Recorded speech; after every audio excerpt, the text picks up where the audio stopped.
معظم صلی اللہ علیہ وآلہ وسلم کی حدیث پاک کا مفہوم ہے کہ جس نے اپنے والدین کے چہرے کو مسکراتے ہوئے دیکھا،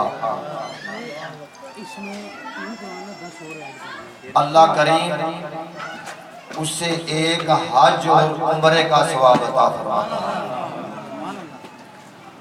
حالت حیات میں والدین کے ساتھ اچھا سلوک کیا جائے۔ اللہ نے فرمایا وَبِالْوَالِدَيْنِ إِحْسَانًا، دونوں کے ساتھ احسان کرو۔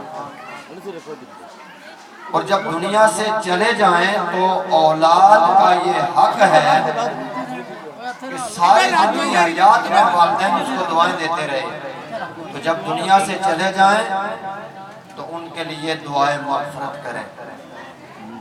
اب جو حدیث میں نے بیان کی کہ حج اور عمرے کا ثواب ملتا ہے، تو جو حلال اولاد اپنے دونوں والدین کی حیات طیبہ میں ان کی خدمت کرتی ہے تو اس کو اللہ کی بارگاہ میں کتنا اجر ملتا ہوگا۔